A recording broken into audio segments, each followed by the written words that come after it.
beautiful, and I love it when people let themselves be in their bodies. Show some appreciation for music. Good morning, everyone. Good morning. Welcome to the Unitarian Universalist Church of Urbana-Champaign. Our mission is to build community, seek inspiration, inspire justice, find peace. My name is Reverend Beth Monholland. My pronouns are she, hers, and I have the great honor of serving as the lead minister here to this congregation. Here in our building on Green Street, we reside on the ancestral lands of many nations who hunted, traveled, and called this land home. Most notably, the Confederation of Illinois tribes who lived here before white settlers came included the Peoria, Cahokia, Kaskaskia, and Michigamme. These peoples and others who follow them are still striving for sovereignty and dignity here in America. And while we know that a land acknowledgement is neither reparations nor relationship, we also know that it is a step in the part of that process to creating those things. And we also believe that grappling with our history with honesty and care calls us into deeper spiritual alignment. And so this morning, no matter the names of our ancestors, we collectively honor all of those who came before and have made this moment possible. I'd like to welcome everyone, both in person and virtually, fully into this sacred space. And I especially welcome any guests among us. I've talked to quite a few first-time visitors today, so welcome everyone. And whether this is truly your very first time with us or your 10,000th time, please know that you are welcomed here. I do, though, invite guests, if you are so inclined, to complete a visitor's card. You can find those out in the entryway. And everyone is invited for coffee and kinship and snacks, of course, during our kinship hour in our fellowship hall right after the service. You are invited also, while the weather is fine, and if you want some fresh air, to take your drinks and snacks out onto our lawn. Just be sure to bring those cups back in. I will also, since we are fully in endemic times, everyone, going to invite you to honor other folks' boundaries and avoid close contact if you see someone wearing a yellow or red lanyard. That means they would be more comfortable if you just wave to them from a distance. If you would like to wear a lanyard to more visually signal to folks your comfort level, you can find those lanyards right out in the entryway as well. And if for any reason, because you need to stretch your legs or get the wiggles out, or you just want more space, I just want you to know you're welcome at any time to get up and move around. And also you can go across the entryway to the fellowship hall. We do have a live audio feed of the service in there. With all of that said, I'd like us to begin now, as Unitarian Universalist churches across the country do, by lighting our chalice, which is one symbol of our shared living faith tradition, and that reminds us of the spark of life that connects us to all beings. This morning, we've invited Umita Sadarangani to come forward and light our chalice, and Paul Weston is going to say our opening chalice words.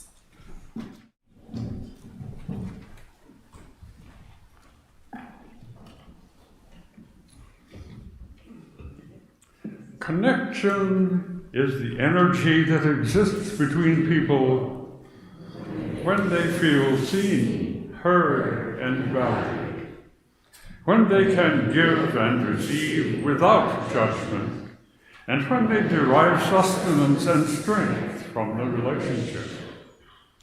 We cultivate this kind of love when we allow our most vulnerable and powerful selves to be deeply seen and known. And when we honor the spiritual connection that grows from that offering with trust, respect, kindness, and affection.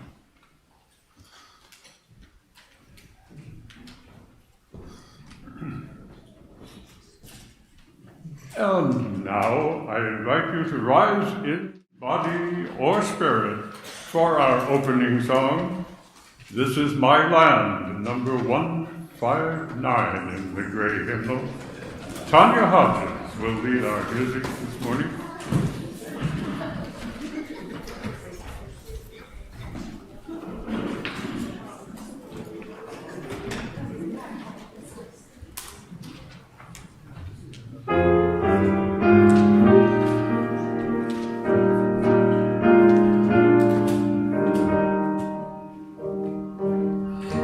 This is my song, O God of all the nations, a song of peace for lands afar and wide. This is my home, the country where my heart is. Here are my hopes, my dreams, my holding strong. What other hopes in other lands are meeting, with hopes and dreams as true and high as one. My country's skies are bluer than the ocean, and sunlight beams on clover leaf and vine. But other lands have sunlight too and clover, and skies are everywhere as blue as mine. Oh, hear my song, O God of all the nations, a song of peace for land and wine.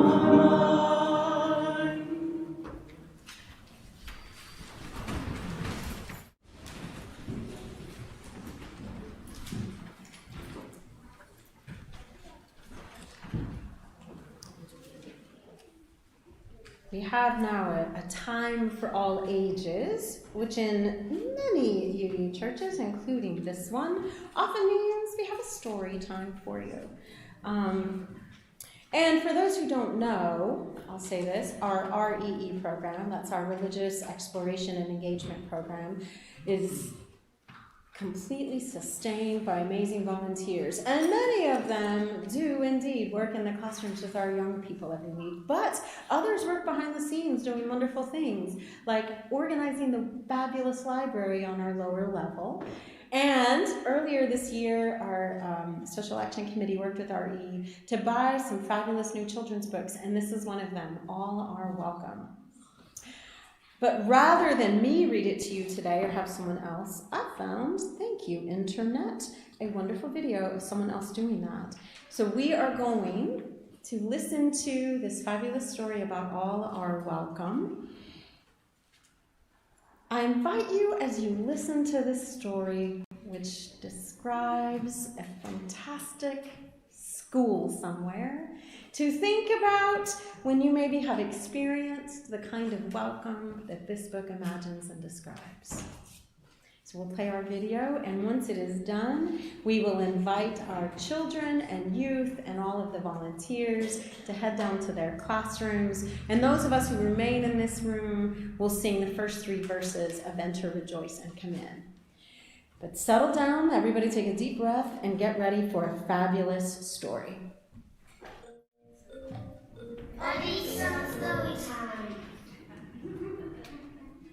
All Are Welcome by Alexandra Penfold and Suzanne Kaufman. Pencils sharpened in their case, bells are ringing. Let's make haste. School's beginning, dreams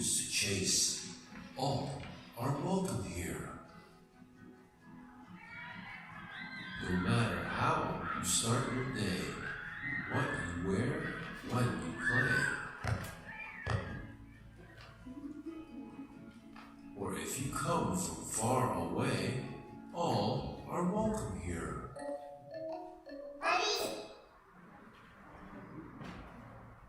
Babe, all are welcome here. In our classroom, safe and sound, fears are lost and hope is found. Raise your hand, we'll go around. All are welcome here. Gather now, let's all take part. We'll play music. We'll make art. We'll share stories from the heart. All are welcome here. Time for lunch, what a spread. A dozen different kinds of bread. Pass it around till everyone's fed. All are welcome here. Open doors, rush outside. We will swing, we will slide. We'll have fun side by side. All are welcome here. We're part of a community. Our strength is our diversity. A shelter from adversity. All are welcome here. We will learn from each other. Special talents we'll uncover. There's a big world to discover.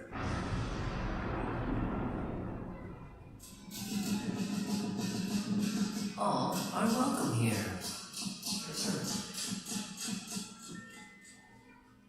So much to learn, so much to do. And when the busy day is through, bye. Can't wait to come back, start anew. All are welcome here. Head for home to get some rest. And greet tomorrow ready and fresh. Our time together is the best.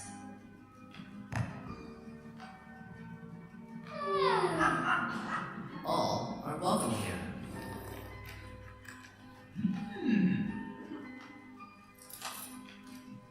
You have a place here.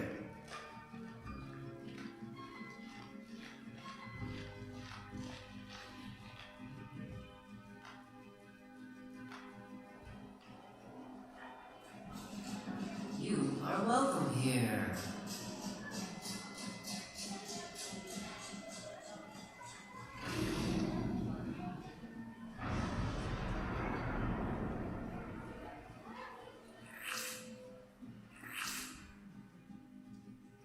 The end. To subscribe.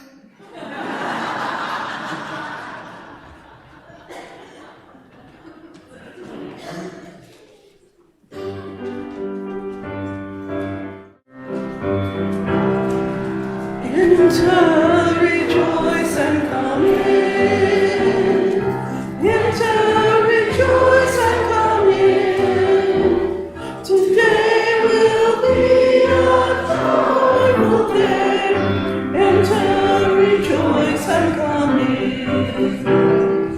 Open your ears to the song.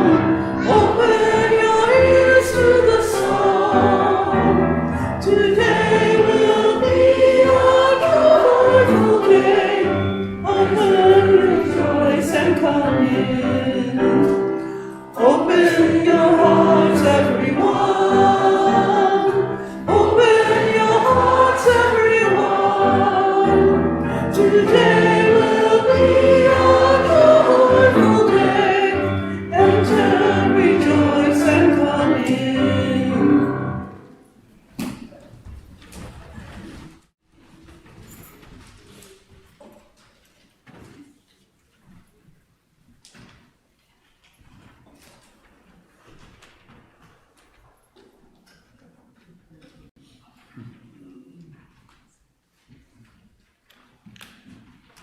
One key part of our mission is to build community And in that vein, we have many spiritually enriching and socially engaging programs here.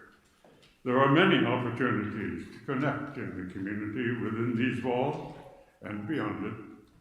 I want to highlight just a few of those this morning. The Racial Justice Team will be meeting at 1 p.m. today in the library on the lower level. Join them to learn more about current initiatives and how you can get involved with their work. Also today, starting at 5 p.m., is the all ages potluck in the fellowship hall. I believe it could be outside if weather permits. Bring a dish to share.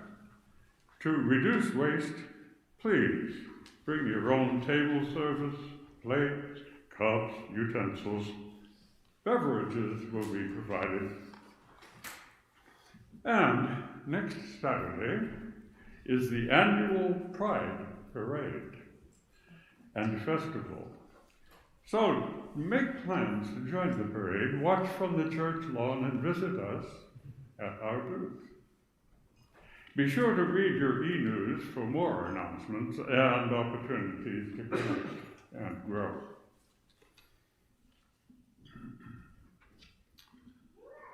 While the mission of this congregation is made possible through the shared time and talents and financial generosity of our members and friends, we know that our work within this congregation is strengthened by our connections to the wider community.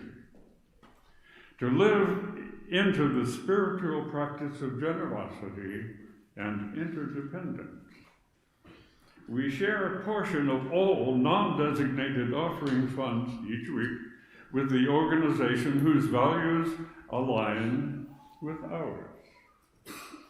This month, our shared offering will go to Brave Trails, a camp providing resources, leadership, and community for young, queer, and trans youth. For all the ways you support this congregation, we offer thanks with gratitude and appreciation. The offering will now be gratefully received.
each week when we gather, we know that all of us are carrying with us our whole lives. The weight of both our joys and our sorrows are in our bodies, and we bring them into this space, and it is an act of spiritual generosity that we make space to receive that with each other. This time for our joys and sorrows is an invitation for each of us to reflect on what we carry, and to, if you would like to lay that down, now is the opportunity to do so. We have joy and sorrows cards. If you would like to share that this morning, you are welcome to write it on a card, and the ushers will bring it forward. If you are joining us online, or you just prefer to type and you're here in the room, you can pull out your phone and send an email to joysandsorrows@uucuc.org.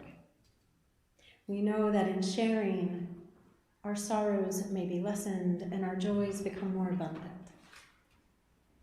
If you would like a card to write something down, just raise your hand and the ushers will bring that.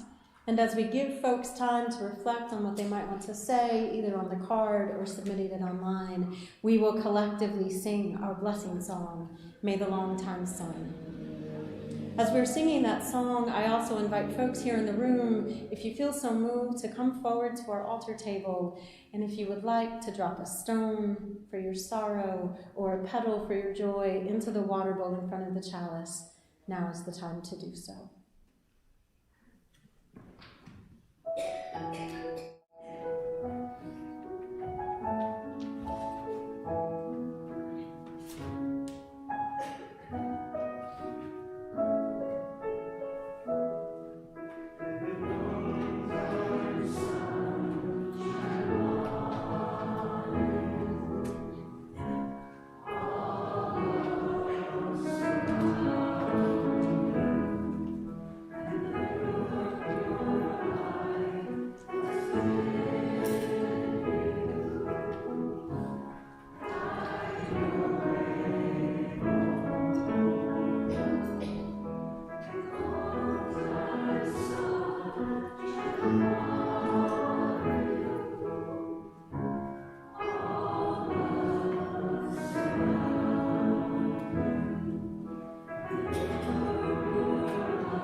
We have a few joys and sorrows submitted here in the room, and I see a few online. This is from Ellen.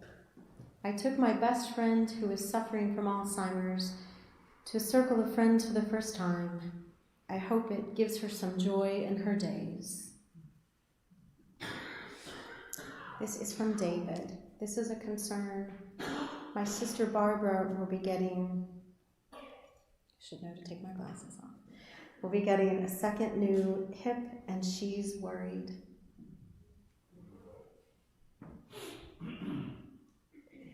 This is from Barbara, who says, today my grandniece Kate is celebrating her 7th birthday in Minnesota. May it be a magical day for her, and may her wishes come true. Happy birthday to Kate. And this is from Kathy. Sadly, this morning I learned longtime church member Helen Richards died this past Wednesday night. Cards may be sent to her husband at Clark Lindsay. Kathy, thank you for letting us know. For these joys and sorrows we have spoken aloud, and for all that we are holding in our hearts, may we be comforted. We'll sing our response, Comfort Me. That's number 1002 in your teal hymnal.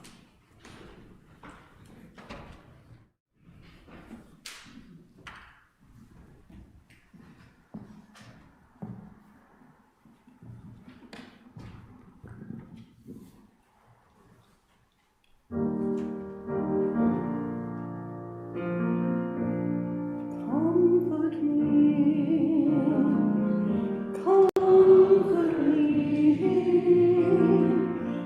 comfort me, oh my soul. Comfort me,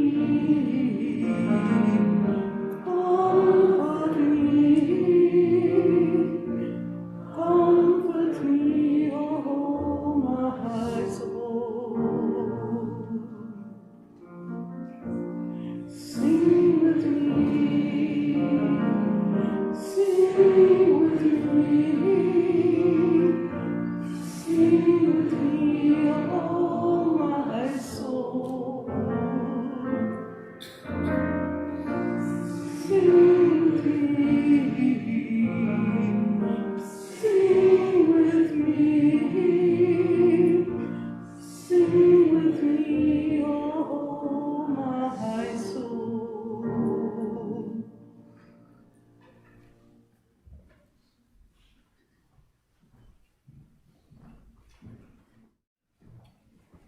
When I introduced our Time for All Ages story, I asked you to think about maybe a time when you had experienced welcome. And I would like you to actually go a little deeper with that right now. And I want everyone in this room, everyone joining us online, to close your eyes for a moment and call up a memory of when you felt truly welcomed and at home. Who were you with? Where were you? What was happening? Where did you feel that welcome in your body? Can you feel that sense, that physical sense of it right now?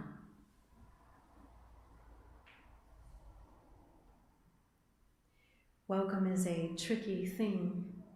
When we say all are welcome, we have to grapple with who all really is and who we are.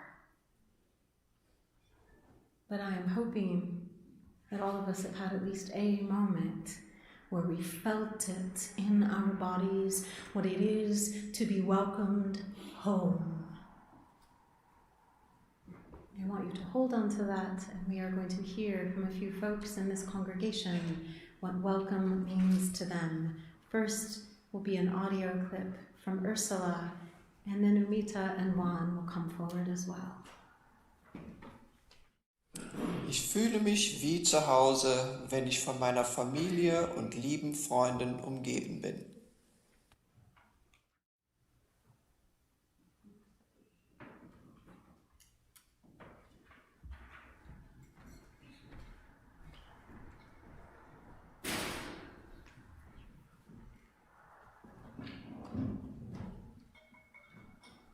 Hola a todos. Me siento bienvenido cuando el grupo del que soy o quiero hacer parte procura no discriminar a nadie por quién es o por lo que cree, porque entiendo que si yo como sujeto activo de ese grupo realizo el mismo tipo de práctica con mis pares, los valoro y los trato de entender, tengo la esperanza que cuando sea yo el diferente, ellos fomentarán un trato recíproco y justo hacia mí, un trato humano hacia el vecino, prójimo o como se convenga en llamar, en comparación a un contexto en el que se fomenten bandos, un trato hacia el otro, en donde están unos que se cree están bien y hay unos otros que no, que se terminan concibiendo inevitablemente como enemigos. En otras palabras, me siento bienvenido cuando el propósito de la comunidad en la que estoy o de la que quiero hacer parte es fomentar un núcleo de fraternidad sin distinción de credos, religiones, sin racismos, cuando me encuentro en un lugar en el que puedo exponerme como soy sin miedo a ser vulnerado por ello y puedo tomar acciones concretas para tratar a mis compañeros de ruta de esa manera igualmente, cuando puedo compartir la experiencia humana, alegrías y sufrimientos con otras personas que no creen poseer la verdad, pero la buscan, y en la que juntos nos encaminamos a construir lo que hemos decidido en conjunto, que es más apropiado para el bien común.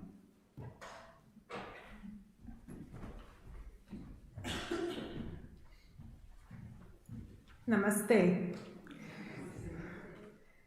जब लोग मुस्कुरा के स्वागत करते हैं और पूछते हैं तुम कैसी है, और फिर ध्यान देकर सुनते हैं और प्यार से सुनते हैं और फिर अपना खबर भी बताते हैं, फिर ऐसे लगता है कि मैं अपने घर पहुंची हूँ और फिर बहुत खुशी होती है।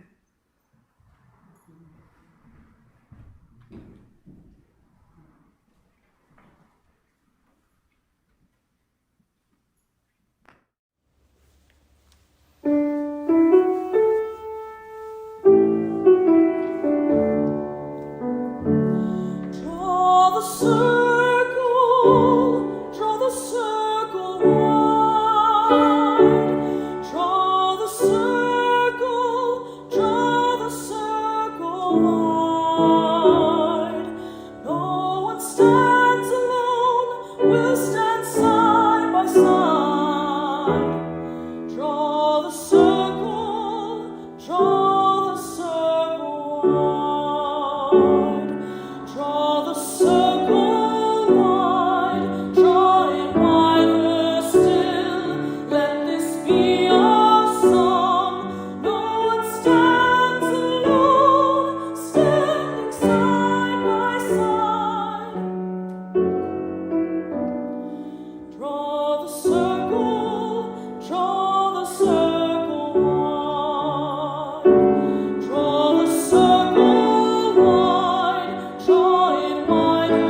Paul mentioned in our announcements that this week is Pride Fest here in Champaign County, and that the Pride Parade and Festival will be on Saturday. And I'm very much looking forward to it. It'll be my second or third Pride this year. Other places I've lived earlier, they happened in June. It's delightful. But as I was thinking about that, I couldn't help but recall my very first Pride Festival that I ever attended was in 1996. Such a long time ago. It was amazing. Little story about it. Went with a dear friend. We had both recently, within the last 2 years of that, come out, and I hadn't gone before, and we were like, this will be the year. And we had a fabulous time, and we stood outside the gates of the festival grounds in Milwaukee, Wisconsin, not gonna lie, 22 years old and a bit tipsy, and said to everyone leaving at midnight, thanks for coming out today, thanks for coming out today. And folks kept saying, oh honey, I've been out for years, or it's my first one, thank you. And at one point, somebody said, they've never had greeters like that before, this is fabulous. We are, of course, self-appointed. But I loved that. I loved that experience that night and all the years that followed. And during those years, being young and in my 20s, I often went to, my friends and I like to go dancing. And most of us were women, and many of us were bisexual or lesbians or queers. And going to predominantly straight bars never felt safe. Unfortunately, there were some queer bars in Milwaukee that we could go to. And I remember probably about 3 years after that first Pride Festival, sitting in a bar one night with some friends, some of whom were at least 20 years older than me, and we were talking about the experience of Pride Fest. It was during Pride Festival, by the way. And one of my friends, again, who was probably 20 years older than me, said, oh, here's why I love being here at this bar, and here's why I love Pride Fest so much. Because all year, everywhere I go, I have to put on a mask. All year, everywhere I go, I have to hide parts of who I am. And when I go to Pride Fest and I see people of all ages, and I see people of all different body sizes and types, and different kinds of families and different ethnicities gathered in one space where they never are in the incredibly segregated city of Milwaukee, I feel for the first and only time all year as if I can take a deep, deep breath. And it was such a profound story because I realized I had had that without knowing it, without being able to name it. Part of why I loved Pride Fest was because I felt like I could be myself and breathe. And I've heard that story in some version over and over again, not just from my queer family, but also from folks I know who are Black, who say that when they are in predominantly white spaces, they always are flinching a little bit. They're tightening their defenses. They're drawing themselves in. They are holding their breath. My friends who are immigrants to this country from various places say when they are in predominantly white Anglo spaces, they are holding parts of themselves back so many times because they have been hurt so many times when they show up as their whole selves. That when they can find a place where they are truly welcomed, it is a mini miracle. And when I say white spaces, by the way, I do mean white spaces, but whiteness as a construct that also says there's narrow ways we can behave. Whiteness, which mandates heterosexuality. Whiteness, which mandates a gender binary. Certain kinds of class behaviors. It is harmful to us all because it says you can never be whole. In order to show up anywhere, you have to fragment yourself. You have to hold your breath. People with real and perceived disabilities, people with gender identities outside the norm, queer people, people of color, poor people. All of us, in one way or another, have been told so often over and over again, you do not belong. And so I think it is an act of spiritual healing and necessity that we create radical welcome.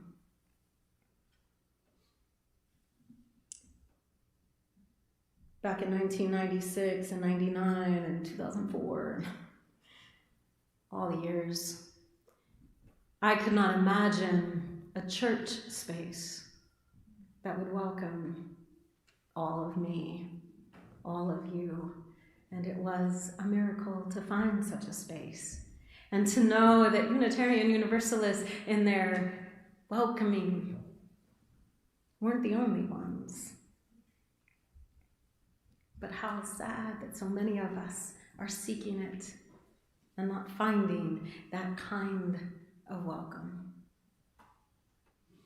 And so we, as Unitarian Universalists, we, as a people of faith who value the inherent worthiness and dignity of all life, who honor the interdependence that is all of us, who value a search for meaning, we, no matter who that we is, when we are in a space together, it is our calling, our spiritual calling to create radical welcome, to look around our world and say, who are the most marginalized, who are the most harmed, who have been told repeatedly they don't belong, and how can we move ourselves from the center to make space for all of those who are seeking welcome and home.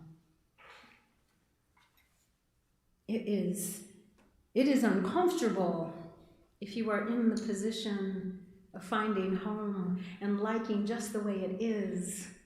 You have your spot you always sit in, your tea that you always want to make sure is on the hospitality table, the song that you love because it reminded you of when you first came here and felt that sense of welcome. It is uncomfortable when things get shook up and you have to maybe let it go, but beloveds, discomfort is not harm.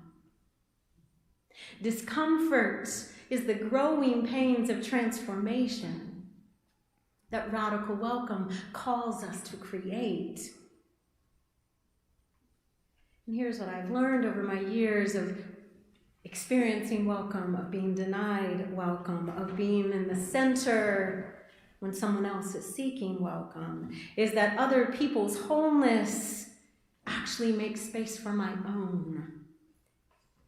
That when I make space for others who are different from me to come into the circle and breathe more deeply, I too can breathe more deeply.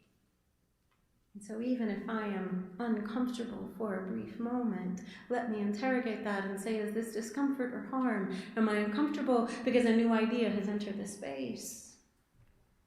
Am I uncomfortable because I'm going to have to give up a little bit of my wiggle room? And that's hard. That's hard for us to do. In our story in the All Are Welcome book, which is so beautiful, I love it, but you all, I have to be honest, I think it is merely an aspiration. I have never been in a space, and I've been in lots of welcoming spaces, and I'm not going to lie, this is one of them, but I've never been in a space that wholly inclusive, where people weren't threatened by someone else's difference. But we can aspire to that. We can dream it.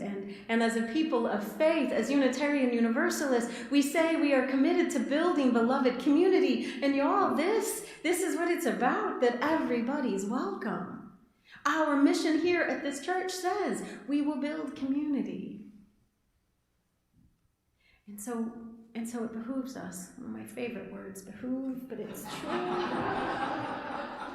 It behooves us to examine radical welcome, to examine our practices. Not because it is PC to do so. Political correctness doesn't even mean anything anyway. No, we need to create radical welcome so that others who share our values and have been told they don't belong anywhere else, when they come here, they know, This is the place I've been looking for. Yesterday we had our Pathways to Membership class, and it was fabulous. I was so honored to see Sue and Judy and Reverend Sally leading that and to participate in it. And you all, 8 new members yesterday signed our membership book. 8 new people found welcome here.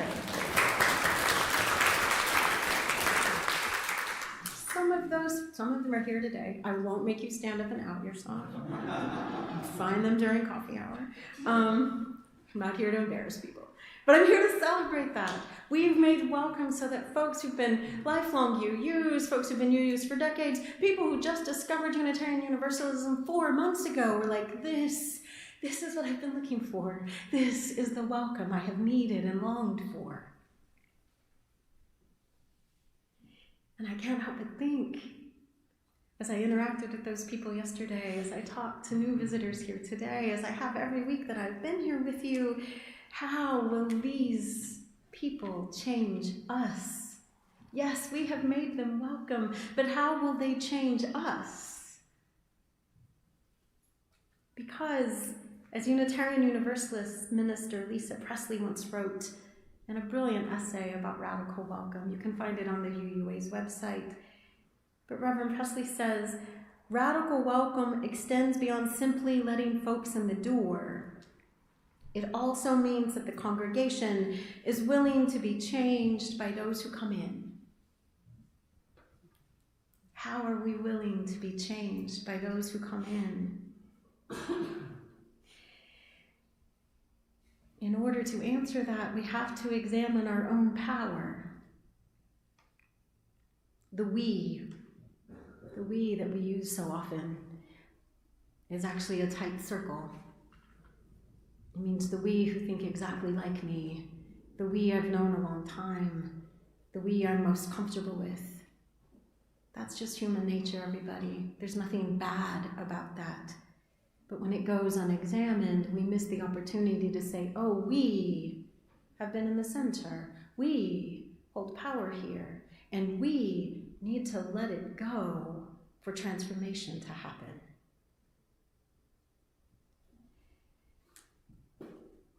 If we don't, we're missing the opportunities that we are called to by radical welcome.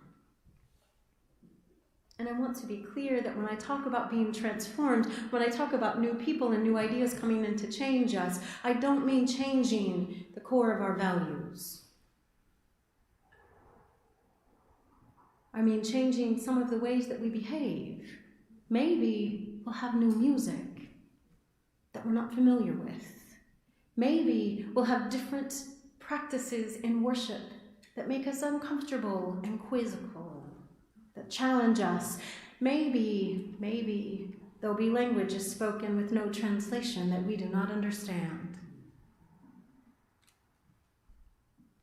And maybe our hearts will be moved to draw that circle ever wider.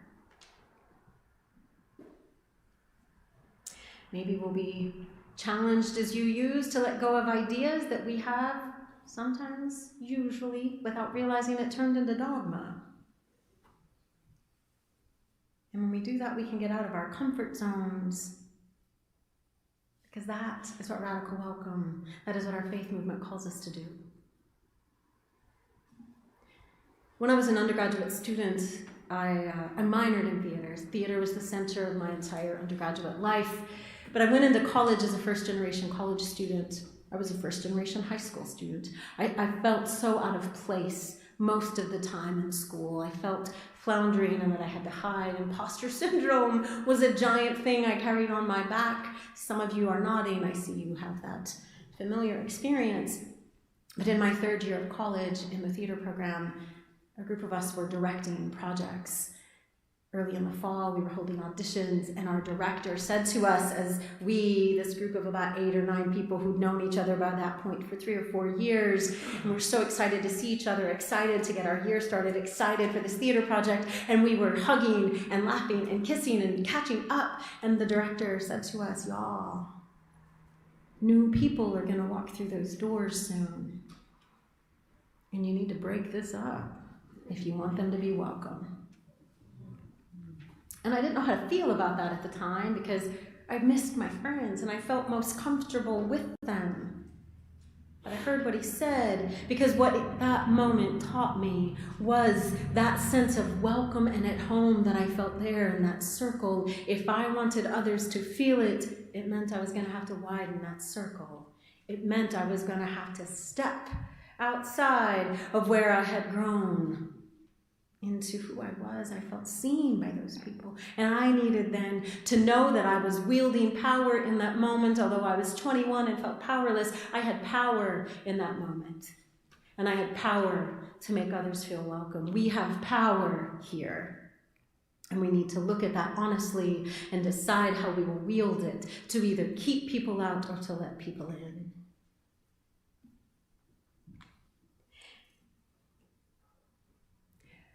This is a tricky thing, though, when we say all are welcome, because sometimes how some people interpret that is, well, then all ideas are welcome.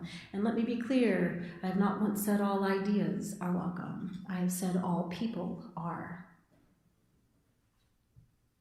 Because there are some folks, I know them, and you know them, who have an idea that queer people should go back in the closet and be unseen, that trans people do not have a right to their full whole lives. There are people who hold the idea that some lives matter more than others, and they vote and they put their money to making sure that what keeps them comfortable and safe hurts others. Those ideas, my beloveds, I am not going to lie. As your minister, I'm going to say it. Those ideas aren't welcome here because those ideas are in direct opposition to our values that say we love one another into wholeness. We love one another into transformation and generosity and interdependence. And so while all people are welcome, we can absolutely interrogate ideas. We need to root into our values in order to do that, in order to create welcome, examine our power, and interrogate ideas. Reverend Presley, in that same essay on radical welcome, she says it better than I'm saying it, I think. So she says, when we say all are welcome, and we do that without restrictions, what we are saying is, we love you. And sure, there's behavior that is not appropriate. Anything that harms the vulnerable and the not so vulnerable amongst us needs to be curbed. And that is actually part of radical hospitality, because it says we value people enough to keep you safe by limiting destructive behavior.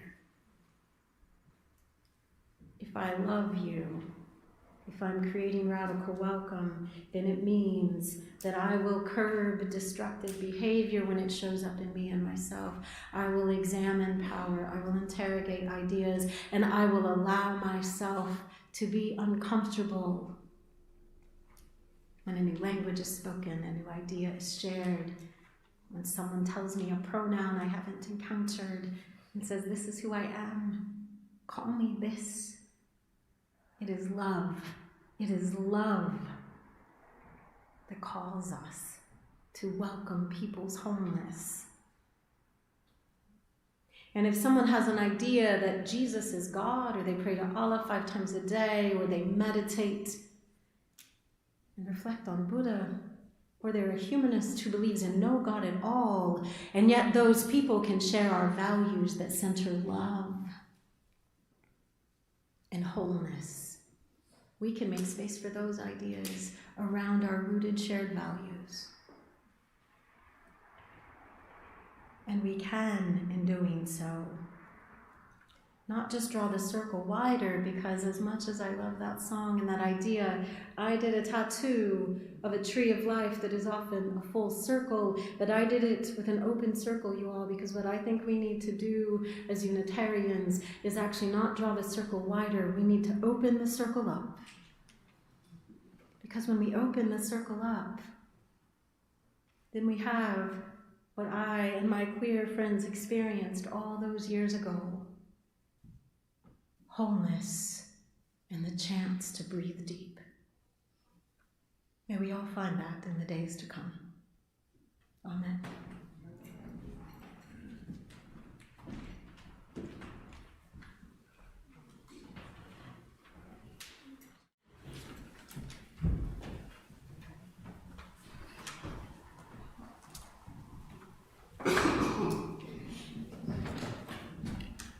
Okay, so we're going to do this as a round. It's an experiment. It says it's a round. We're going to see if it works.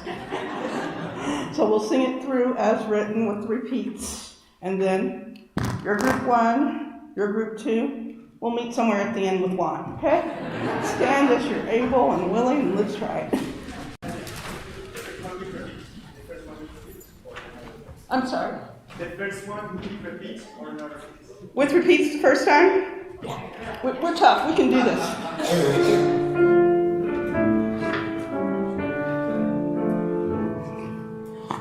Return again, return again, return to the home of your soul. Return again, return again, return to the home of your soul. Return to who you are, return to what you are, return to where you are, born and reborn again. Return to who you are, return to what you are, return to where you are, born and reborn again. Return again, return again, return the home of your soul.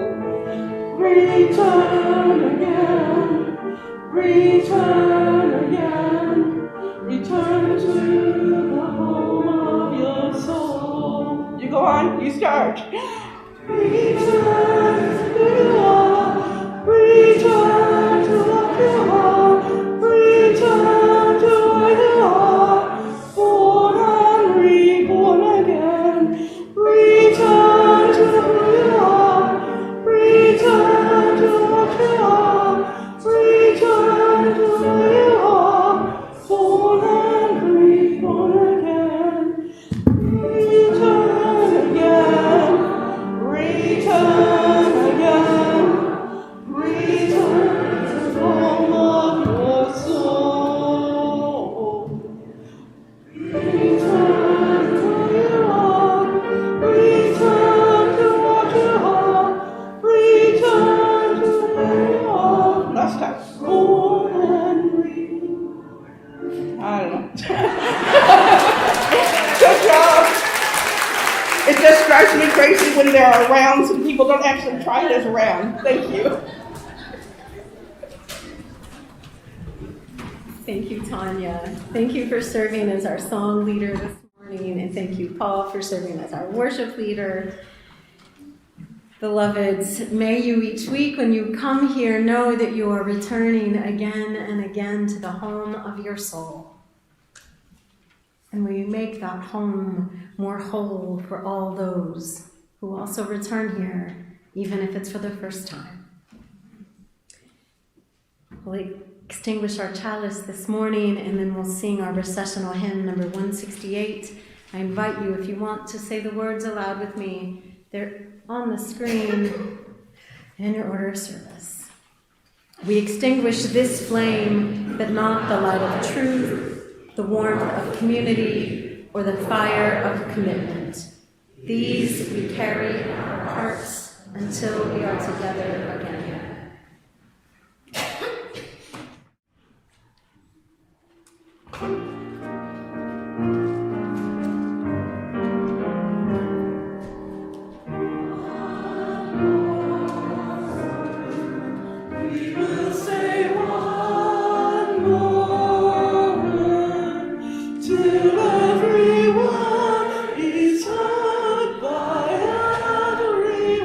We'll say one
Thank you.